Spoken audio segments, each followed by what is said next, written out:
So, if you're trying to win a fearful avoidant attachment style back after a breakup, we're going to talk about all the things you need to know. And we're also going to discuss the difference between just trying to win somebody back and the difference between actually showing up to have healthy standards of approaching past relationships and trying to rekindle them that also take yourself and your needs and your boundaries into consideration. So, first and foremost, let's start with how to approach this from a healthy perspective. I've seen a lot of people put out videos or content or give advice about how to do all these different things and use all these different strategies to win somebody back. But if a lot of those strategies involve not being yourself and not taking yourself and your needs into consideration, then whatever attachment style or whatever person you're trying to win back, you're showing up with a mask, basically. You're showing up not as yourself, and then you have to play that role. And wherever we play a role in order to get a need met, and we're not actually being ourselves in the process, you can guarantee that there's some form of inherent self-abandonment and self-betrayal that goes on in that. And that's going to lead to a more unfulfilling relationship outcome. So we want to start whenever we're really trying to approach winning somebody back by first getting really clear on our standards and our needs. So what was not working for us that we would need to see in order to give it a go a second time around?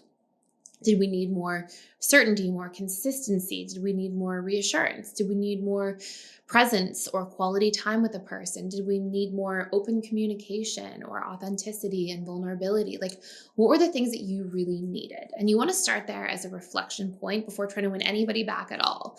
And this will only help you be clear about what conversations you need to have when you're trying to rekindle things. The second thing you want to know is like, what are the things that are not okay? What are the non-negotiables going forward? Is it that if you rekindle, you don't want to have explosive arguments anymore?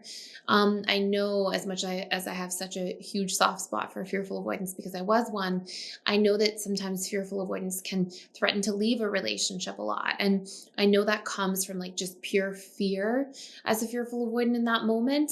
And that it just is sponsored by feeling so conflicted and feeling in emotional turmoil. And you're just trying to push somebody away to stay safe. But also, it's really hard to be on the receiving end of that. And it really has a huge impact on somebody else being able to feel safe and trust the fearful avoidant. And so, for example, if you're seeing that, you might want to have that conversation with your FAX if you're thinking of getting back together and have conversations about, like, hey, these things that were happening are not okay. And here's how they were affecting me. So, by having clear standards, knowing your non negotiables, knowing your boundaries, being able to reflect on what wasn't working, now you're equipped to go try to win the fearful avoidant back. And this means that you have to have a conversation about those things pretty early on. Now, it's not going to go the best if you sit down with your FAX on the first day of reconnecting post breakup and have this conversation immediately. Often that will feel overwhelming to a fearful avoidant and can really drive them running in the opposite direction. Fearful avoidants respond very well to the middle ground. I had somebody in a webinar say the Goldilocks zone. Perfectly said. The Goldilocks zone is what fearful avoidants respond best to. And so what essentially ends up taking place is fearful avoidance when they're rekindling with somebody. If there's too much connection too fast, it triggers their avoidance side because they start fearing all the worst case scenarios that can come up.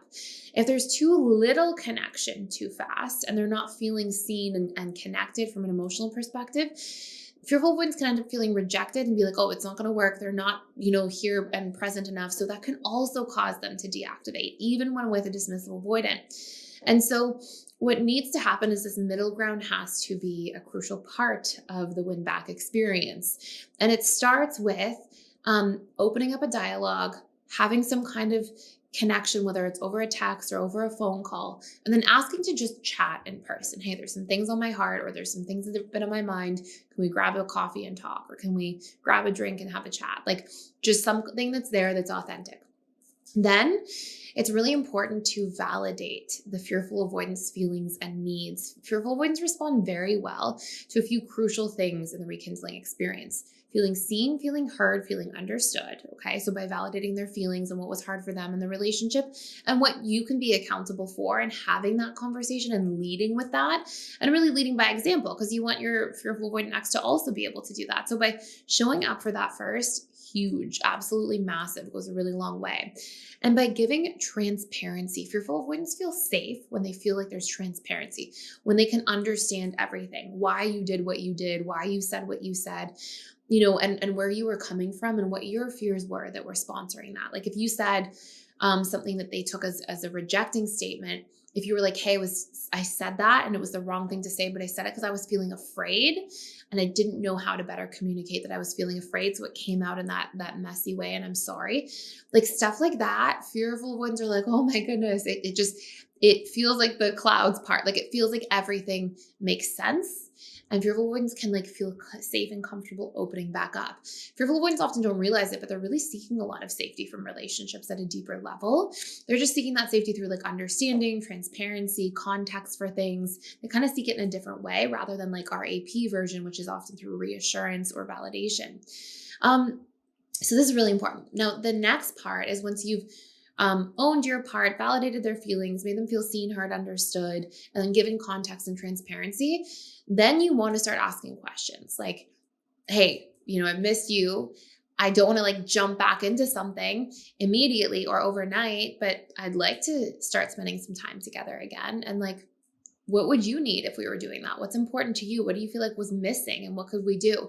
And the reason you want to structure that conversation that way is because, again, fearful avoidance, if you say, let's go back, let's be back together in a relationship tomorrow, they'll deactivate. They need to hear that like you're interested and truly available and spending time and being present, but without too much pressure, too much expectation, too many other things that can trigger some of those deep commitment fears that fearful avoidants have around being hurt.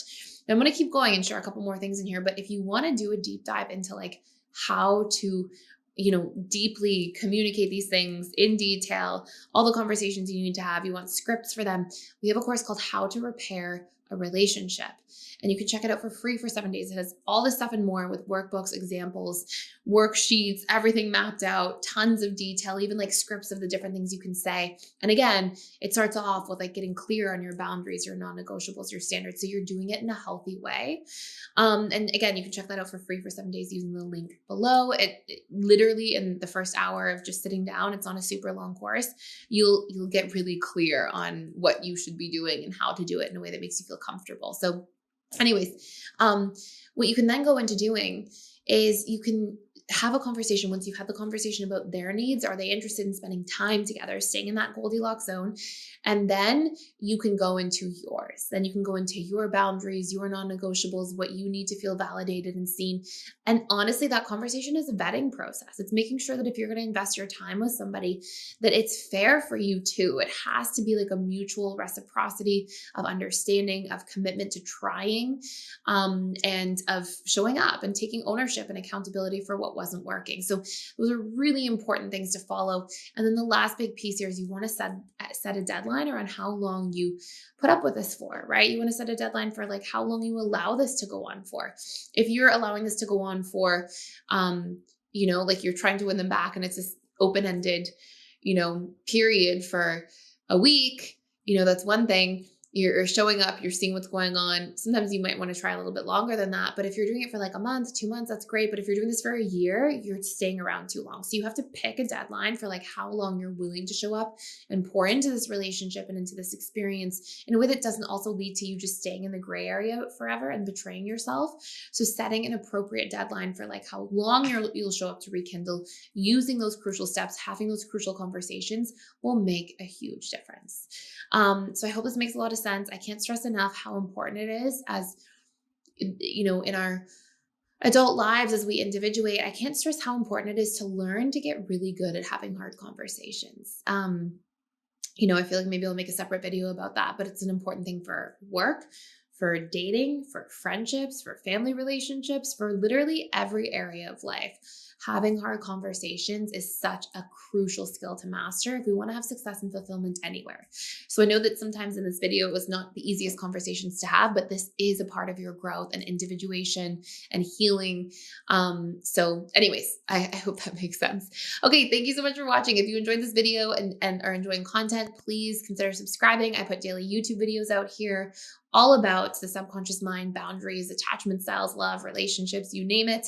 And don't miss any by subscribing and hitting the notification bell. And I will see you in future videos. Thank you for watching.